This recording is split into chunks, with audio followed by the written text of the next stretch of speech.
Hello पिला माने समस्ते केमिति अछ निश्चित भल थिबो। तो पिला माने आजरी क्लास रे तुमर साहित्य सुरभि बहिर द्वितीय पाठ जाना होछि विहंग विप्लव। तो ये पाठ जो प्रश्न उत्तर अछि ताको हम वीडियो रे डिस्कस करिबा। ठीक अछि। तो देखो प्रथम सेक्शन होछि मो बुझिबारे। तो एक नंबर प्रश्न दला मा हळदी बसंत मुंडरे काहींकी चिंता माडी पडुछि।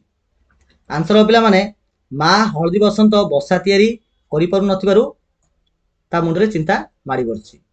2 नंबर प्रश्न बुढ़ा माकड़ काहा बसार छाई माडे नाही ना से डामरा काउर बसार छाई माडे नाही। निम्नलिखित चढ़ई मानक मध्य केउ चढ़ई गायक जातिर ना हळदी बसंत होची गायक जातिर। पक्षी जातिर सभ्यता संस्कृति शिल्पी मानक द्वारा बंचिछि ए कथा किए काहाकू कहिछि ए कथा किए कहिछि ए कथा काउ कहिछि किए कहिछि ना काउ कहिछि। समग्र वसुधा आमर जन्मभूमि आमे काहाकू पर बोली भाबुना तो एक कथा किए कहिछि ए कथा हळदी बसंत कहिछि। चढ़ई मानक मध्य केउ चढ़ई भल लोकी करी कलकी जिया मेटाई दिए कजलपाती। क्वेश्चन नंबर 7 हळदी बसंत पाई राजांक दरबार रे किए ओकिलाती करिथिला ना काउ ओकिलाती करिथिला। प्रथमे राजांकर केउ राय सुनी चढ़ई माने आनंद रे बोबे उठिले। दोषी बुढ़ा मांकड़ को कठिन दंड दिया जीव कथा सुनी चढ़ई माने आनंद रे बोबे उठिले। राजा निज राय बदलाई देवार कारण कौन थिला जेतु लांच स्वरूप गोटे पाचिला पणसर लोभ जोगु राजा निज राय बदलाई देइथिले। 10 नंबर क्वेश्चन अच्छा केउंति पई चढ़ई माने आहुरी रागी जाई राजा मंत्री आउ राज कर्मचारी मानकू झांपीबाकू लागिले। तो लांच खाई राजा न्याय प्रदान करिबा हेतु लांच खाई राजा न्याय प्रदान करिबा हेतु से रागिबाकू लागिले। मिलीमिशी जोड़िबा देख पिले ओके। तो प्रथम जला जेते काकुति मिनती कहिले भी बुढ़ा मांकड़ ता कथा सुनिबाकू नाही जेते काकुति मिनती कहिले भी बुढ़ा मांकड़ ता कथा सुनिबाकू नाही। तो एठार पिला दिटा ऑप्शन देला आ भितरु कोडा हबो बोली से पचारछि। तो प्रथम देला हळदी बसंतर धीर स्वर जोगु बुढ़ा मांकड़ कर्ण को स्पष्ट रूपे शुभु नथिला ना हळदी बसंत ता बसा न भांगिबाकू अनुरोध कले मते बुढ़ा मांकड़ ता कथा केबेले मानु नथिला। तो एक रो पिला माने ख हबो। 2 नंबर क्वेश्चन सेथिपाई तो बुढ़ा मांकड़ आम बसार छाई माडे नाही सेथिपाई तो बुढ़ा मांकड़ आम बसार छाई माडे नाही एटा किए कहिछि पिला माने ना एटा काउ कहिछि। तो डामरा काउर आक्रमण को भय करी बुढ़ा मांकड़ काउर बसा पाखकू जाए नाही एटा हबो ना काउ बसार छाई देखि बुढ़ा मांकड़ से छाई को न डेई दूरेई करी जाई थाए। तो कह हबो आंसर। आजिकाल तो तुम मानकर कचेबार तो गाड़िया पोखरी पानी सुखी जाउतिबारु गंगेई सहजरे माछ गुडी को पाई आनंदित हेबा ना गाड़िया पोखर पानी सुखी आसुतिबारु गंगेई सहजरे माछ पाई जाउतिबो ए कथा कह जाईछि। तो आंसर हो पिला माने ख। जोर जार मूलक तार तो शक्तिशाली ही आधिपत्य विस्तार करथाए और बल प्रयोग करी कार्य हासिल करिथाए एटा हबो ना बळुआ मनुष्य बल प्रयोग करी राज सिंहासनर अधिकारी होइथाए। तो कड हबो पिला आंसर। कजलपातिर सबु कथा तार ए कान रे पसी से कान रे बाहरी गला। तो एटा मांकड़ चढ़ई तुलना रे बहुत बड़ होइथिबारु कजलपातिर सबु कथा ता कान रे पसी आरा कान रे बाहरी गला ना गर्वी अहंकारी बुढ़ा मांकड़ कजलपातिर कोनोसी कथा प्रति ध्यान देला नाही। तो ख हबो आंसर। 6 नंबर आग पछकू चाहि विचार न कले विचार एक तरफा होई जिबार आशंका अछि। तो बुझी विचारी स्थिर मन रे विचार न कले राय भूल होई जिबार संभावना को एडे देई हबो नाही। तो एडा कौन हबो पिला माने आंसर।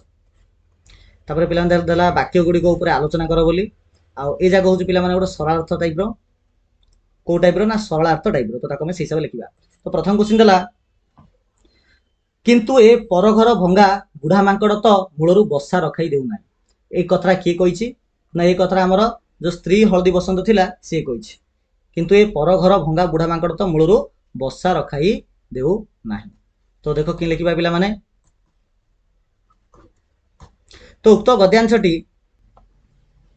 गद्यांशटी पठित साहित्य बहिर विहंग विप्लव गल्परू आसी अछि। एठारे गाल्पिक महापात्र नीलमणि साहू बुढ़ा मांकड़टी किभଳି भाବରେ ନିଜର ସ୍ୱାର୍ଥ ଏବଂ ଶକ୍ତି କାରଣରୁ ଅନ୍ୟର କ୍ଷତି କରୁଛି ତାହା ବର୍ଣ୍ଣନା କରିଛନ୍ତି।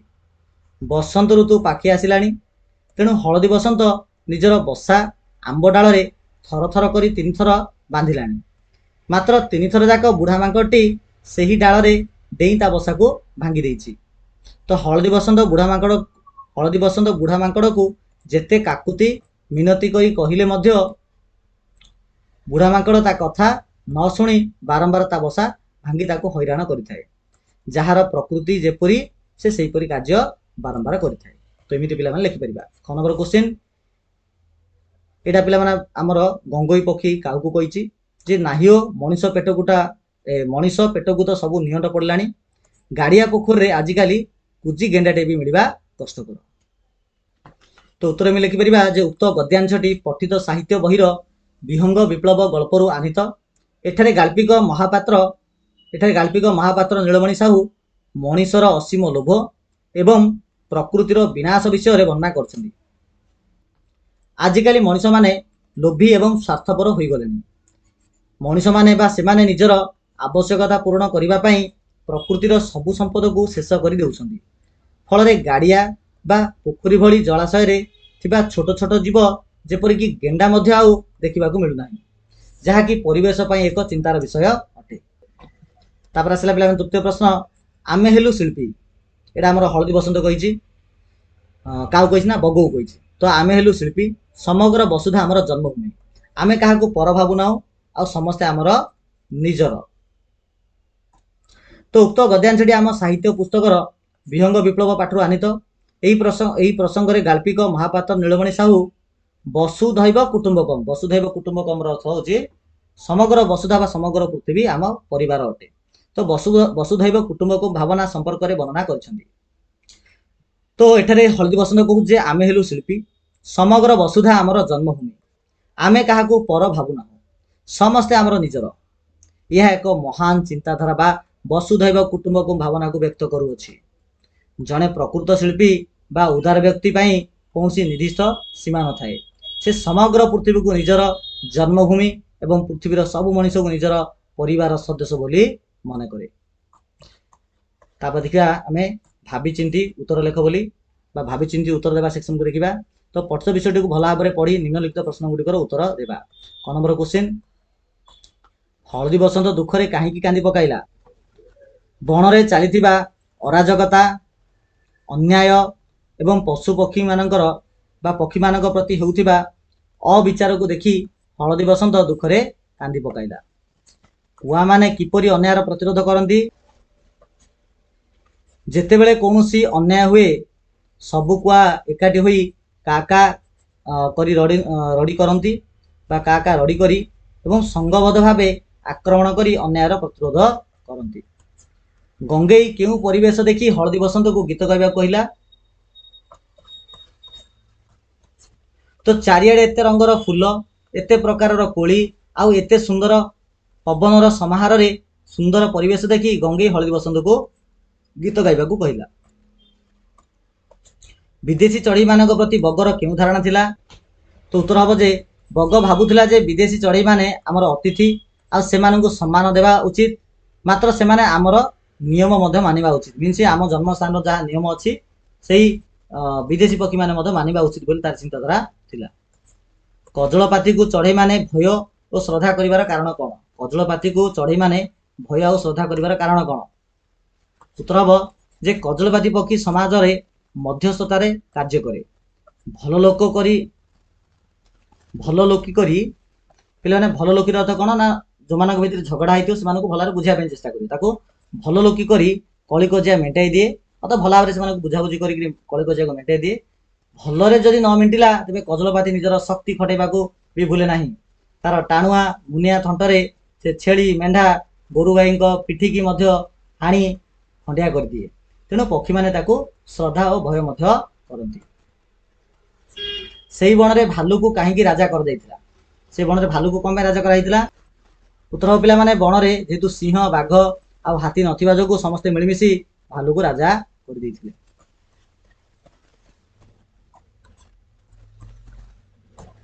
ପ୍ରଥମେ ରାଜାଙ୍କର କେଉଁ ରାୟ ଶୁଣି ପକ୍ଷୀମାନେ ଆନନ୍ଦରେ ବୋବେଇ ଉଠିଲେ? ଉତ୍ତର ହେବ ରାଜା କାଉର ଯୁକ୍ତିକୁ ହୃଦୟଙ୍ଗମ କରି ରାୟ ଦେଲେ, ହେ ଦୁଷ୍ଟ ମାଙ୍କଡ଼, ବିନା ଦୋଷରେ ବାରମ୍ବାର ହଳଦୀ ବସନ୍ତର ବସା ଭାଙ୍ଗିଥିବାରୁ ତୁମେ ଦୋଷୀ, ତୁମକୁ କଠିନ ଦଣ୍ଡ ଦିଆଯିବ। ତ ପ୍ରଥମେ ରାଜାଙ୍କର ଏହି ରାୟ ଶୁଣି ଚଢ଼େଇମାନେ ଆନନ୍ଦରେ ବୋବେଇ ଉଠିଲେ। କେଉଁଥିପାଇଁ ରାଜା ଦେଇଥିବା ରାୟକୁ ପୁଣି ବଦଳାଇ ଦେଇଥିଲେ? ପଣିସ ଲୋଭରେ, ନାଇଁ କି? ତ ବୁଢ଼ା ମାଙ୍କଡ଼ଟି ବହୁ ଆଗରୁ ମନ୍ତ୍ରୀଙ୍କୁ ହାତ କରି ରାଜସିଂହାସନ ପଛପଟେ ଗୋଟେ ପାଚିଲା ପଣିସ ଲାଞ୍ଚ ସ୍ୱରୂପ ଦେଇଥିଲା। ଲାଞ୍ଚ ପାଇ ରାଜା ଏପରି ବିଚାର ବଦଳାଇ ଦେଇଥିଲେ। ଘରଚଟିଆ ରାଜଦରବାରର ସମସ୍ତ ଖବର କିପରି ଜାଣିପାରୁଥିଲା? ଯେହେତୁ ଘରଚଟିଆ ଛୋଟ ପକ୍ଷୀ ହୋଇଥିବାରୁ, ଆଉ ସେ ରାଜପ୍ରସାଦର ଛୋଟ ପକ୍ଷୀ ହୋଇଥିବାରୁ, ଆଉ ରାଜାଙ୍କ ସିଂହାସନର ପଛପଟେ ରହୁଥିବା ଯୋଗୁଁ ରାଜପ୍ରସାଦର କୋଣ ଅନୁକୋଣରେ ପଶିଯାଇ ସବୁ ଗୁପ୍ତ କଥା ଶୁଣୁଥିଲା। ଆଚ୍ଛା, ଏଇ ଗପରେ କାହାର ଚରିତ୍ର ତୁମକୁ ବେଶୀ ଭଲ ଲାଗୁଛି? ତ ଏହି ଗପରେ କଜଳପାତିର ଚରିତ୍ର ବେଶୀ ଭଲ ଲାଗୁଛି, କାରଣ ସେ ନିର୍ଭୀକ ଭାବରେ ଅନ୍ୟାୟ ବିରୁଦ୍ଧରେ ଲଢ଼ିଥିଲା। ଚଢ଼େଇମାନେ ରାଜାଙ୍କ ଅନ୍ୟାୟ କାର୍ଯ୍ୟ ଜାଣିପାରି କ'ଣ କରିବାକୁ ସ୍ଥିର କଲେ? ଚଢ଼େଇମାନେ ରାଜାଙ୍କ ଅନ୍ୟାୟ କାର୍ଯ୍ୟ ଜାଣିପାରି କ'ଣ କରିବାକୁ ସ୍ଥିର କଲେ? ନା, ଚଢ଼େଇମାନେ ରାଜାଙ୍କ ଅନ୍ୟାୟ ଜାଣିପାରି ସଂଘବଦ୍ଧ ଭାବେ ବିଦ୍ରୋହ ବା ବିପ୍ଳବ କରିବାକୁ ସ୍ଥିର କରିଲେ।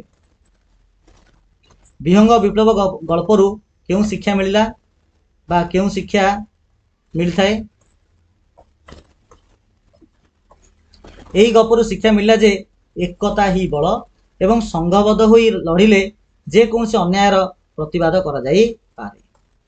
ଏଇଟା ଶିକ୍ଷା ଆମକୁ ମିଳିଲା। ଏହାପରେ ଆସିଲା ପିଲାମାନେ ଅନୁମାନ ଅର କଳ୍ପନା। ସାଙ୍ଗମାନଙ୍କ ସହିତ ଆଲୋଚନା କରିକି ଉତ୍ତର ଲେଖ। ଦେଖ ପିଲେ, ପ୍ରଥମ କ୍ୱେଶ୍ଚିନ୍ ଦେଲା ଯେ ହଳଦୀ ବସନ୍ତ ତୁମ ଘର ତାଜା ଉପରେ ବସା ବାନ୍ଧିଥିଲେ, ତୁମେ କ'ଣ କରିଥାନ୍ତ? ହଳଦୀ ବସନ୍ତ ତୁମ ଘରର ତାଜା ଉପରେ ଯଦି ବସା ବାନ୍ଧିକି ରହିବ, ତୁମେ କ'ଣ କରିବ? ନା, ହଳଦୀ ବସନ୍ତ ଯଦି ଆମ ଘର ତାଜା ଉପରେ ବସା ବାନ୍ଧିଥାନ୍ତା, ତାହେଲେ ପ୍ରତିଦିନ ଆମେ କିଛି ଖାଇବାକୁ ଦେଇଥାନ୍ତୁ ଏବଂ ତାହାର ଯତ୍ନ ମଧ୍ୟ ନେଇଥାନ୍ତୁ। ଆଚ୍ଛା, ବୁଢ଼ା ମାଙ୍କଡ଼ ଦୁଷ୍ଟ ଆଉ ଗର୍ବୀ ହୋଇନଥିଲେ କ'ଣ ଭଲ ହୋଇଥାନ୍ତା? ଦେଖ, ଯଦି ବୁଢ଼ା ମାଙ୍କଡ଼ ଦୁଷ୍ଟ ଆଉ ଗର୍ବୀ ହୋଇନଥାନ୍ତା, ତେବେ ବଣର ସବୁ ପକ୍ଷୀ ଆଉ ପ୍ରାଣୀମାନେ ତାକୁ ସମ୍ମାନ କରିଥାନ୍ତେ, ଆଉ ବଣରେ ଶାନ୍ତି ବଜାୟ ରହିଥାନ୍ତା ଏବଂ କୌଣସି ବିବାଦ ସୃଷ୍ଟି ହୋଇନଥାନ୍ତା। ଗାଡ଼ିଆ ପୋଖରୀର କେଉଁ ପରିସ୍ଥିତିରେ ଗଙ୍ଗେଇର କଚେବାର ହୋଇପାରିଥାନ୍ତା? ଯଦି ଗାଡ଼ିଆ ପୋଖରୀର ପାଣି ଅଧିକ ଥାନ୍ତା କିମ୍ବା ଗଙ୍ଗେଇକୁ ଅନ୍ୟ କେହି ସାହାଯ୍ୟ କରିଥାନ୍ତେ, ତେବେ ହୁଏତ ତାର କଚେବାର ହୋଇପାରିଥାନ୍ତା। ବିଦେଶୀମାନେ ତୁମର ଅତିଥି ହେଲେ ତୁମେ ତାଙ୍କ ପ୍ରତି କିପରି ବ୍ୟବହାର ପ୍ରଦର୍ଶନ କରିବ? ଅତିଥି ଦେବ ଭବ ନୀତି ଅନୁସାରେ ମୁଁ ବିଦେଶୀ ଅତିଥିମାନଙ୍କୁ ଆଦର ଓ ସମ୍ମାନ ଜଣାଇବି, ସେମାନଙ୍କର ସୁବିଧା ଅସୁବିଧା ପ୍ରତି ଧ୍ୟାନ ଦେବି ଏବଂ ଆମ ସଂସ୍କୃତି ବିଷୟରେ ସେମାନଙ୍କୁ ଭଲ ଭାବେ ବୁଝାଇବି। ବଗର କି ସ୍ୱଭାବ ହୋଇଥିଲେ ତାକୁ ସବୁ ଚଢ଼େଇ ଆଦର କରିଥାନ୍ତେ? ବଗ ଯଦି ଛଳନାମୟୀ ବା ସ୍ୱାର୍ଥପର ନ ହୋଇ ସମସ୍ତଙ୍କୁ ସାହାଯ୍ୟ କରିବା ସ୍ୱଭାବର ହୋଇଥାନ୍ତା, ତେବେ ସବୁ ଚଢ଼େଇ ତାକୁ ଆଦର କରିଥାନ୍ତେ। ଭାଲୁ ରାଜା ଲାଞ୍ଚୁଆ ହୋଇନଥିଲେ ସେ କି ପ୍ରକାର ବିଚାର କରିଥାନ୍ତେ? ଭାଲୁ ରାଜା ଲାଞ୍ଚୁଆ ହୋଇନଥିଲେ ସେ କି ପ୍ରକାର ବିଚାର କରିଥାନ୍ତେ? ଭାଲୁ ରାଜା ଲାଞ୍ଚୁଆ ହୋଇନଥିଲେ ସେ ନିରପେକ୍ଷ ଏବଂ ନ୍ୟାୟୋଚିତ ବିଚାର କରିଥାନ୍ତେ। ସେ ଦୋଷୀକୁ ଦଣ୍ଡ ଦେଇଥାନ୍ତେ ଓ ନିର୍ଦ୍ଦୋଷୀକୁ ନ୍ୟାୟ ପ୍ରଦାନ କରିଥାନ୍ତେ। ଶାସକ ଯଦି ନ୍ୟାୟୋଚିତ ବିଚାର ନ କରେ, ତେବେ ରାଜ୍ୟରେ କେଉଁ ପରିସ୍ଥିତି ସୃଷ୍ଟି ହେବ? ଶାସକ ଯଦି ନ୍ୟାୟ ନ କରେ, ତେବେ ରାଜ୍ୟରେ ଅରାଜକତା ଆଉ ଅଶାନ୍ତି ଆଉ ବିଦ୍ରୋହ ସୃଷ୍ଟି ହେବ। ପ୍ରଜାମାନେ ଅସନ୍ତୁଷ୍ଟ ହୋଇ ଶାସକଙ୍କ ବିରୁଦ୍ଧରେ ସ୍ୱର ଉତ୍ତୋଳନ ମଧ୍ୟ କରିବେ। ଘରଚଟିଆ ଯଦି ରାଜାଙ୍କ ସିଂହାସନ ପଛରେ ପାଚିଲା ପଣସ ଦେଖିନଥାନ୍ତା, ତେବେ କ'ଣ ହୋଇଥାନ୍ତା?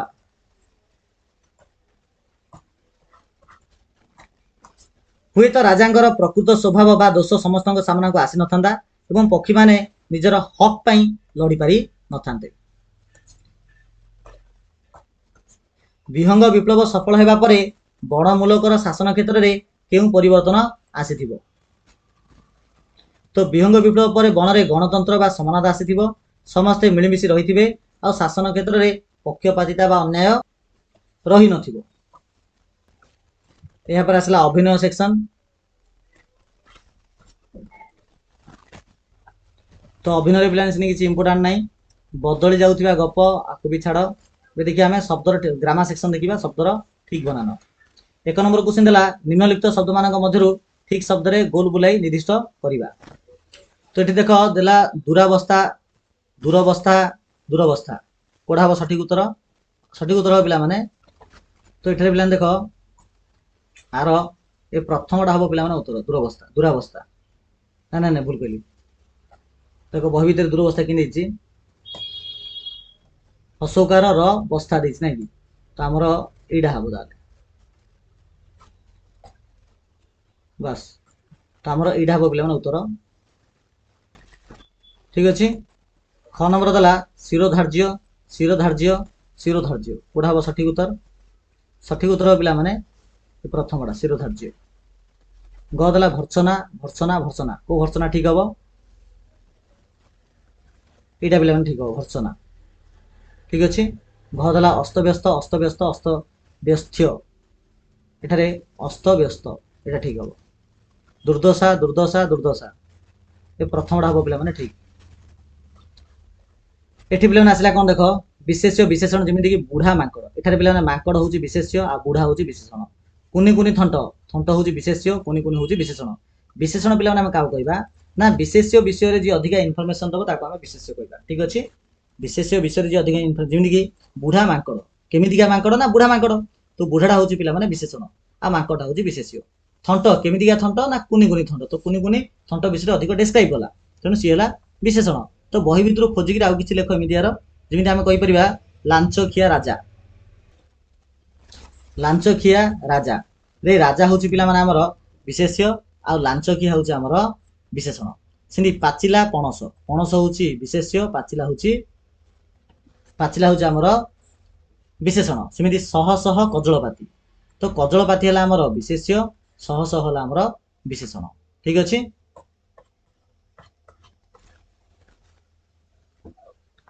यापर पिला माने किसी रूढ़ी विषय कहला जमीक ये गोटे एग्जाम्पल देछि जे एटा पिला हूँ आमर कहबार ढंग शैली सेक्शन आसुची बुढ़ा माकड़ मंत्री को हाथ करी सिंहासन पछपटे गोटे पाचिला पणस लांच स्वरूप रखिदेला एठारे पिला माने हाथ कर अर्थ कौन हाथ कर अर्थ हूँ निज पक्ष को आनिबा निज पक्ष को आनिबा तो एठारे हाथ करवाटा हूँ पिला गोटे कौन गोटे रूढ़ी बोली आम ताको कहबा सेमती बहुत सारा रूढ़ी देछि जेमिति कि ना करबा चढ़ू करबा हाथ करबा तिलकु ताला करबा ए जगार अर्थ लेख बोली कही तो ना करबा तो देख ना कर अर्थ हूँ सुनाम अर्जन करबा तो स्वामी विवेकानंद भली स्वामी विवेकानंद भली तो स्वामी विवेकानंद भली एटा पिला माने देशर नाम हम एटा देशर तापर नाम गोटे लिखिदेव गोटे है तो स्वामी विवेकानंद भली देशर नाम करबा प्रत्येक छात्र छात्री लक्ष्य हवा उचित सेमती चलू करबा बेले कौन ना सब शेष करबा जेमिति कि लोकटीर धर्म अधर्म तो लोकटीर धर्म अधर्म आपर अच्छे पिला विचार विचार तो लोकटीर धर्म अधर्म विचार ना जनसाधारण पांठी को चलू कर देलानी सब शेष करदेलानी से तिल को ताल करबा अर्थात आयत करबा तो मंत्री महोदय निजर मिठा कथार समस्त ग्रामवासी को तिल को ताल करदे हाथ लिखने पिला माने लिखिब तिल को ताल करदे तो मंत्री महोदय निजर मिठा कथार समस्त ग्रामवासी को तिल को ताल करदेले तिल को ताल करदेले बा आयत करदेले बोली कहजिवो ठीक अच्छे तो पिला ए प्रकार ये पाठ समस्त प्रश्न उत्तर को ये आम कंप्लीट करले आशा करुच्ची निश्चित रूप भिडियो बुझा पड़ जाइए आ ये प्रकार पे प्रश्न उत्तर लिखिपर तो चलो वीडियो को एंड करवा समस्त थैंक यू सो मच।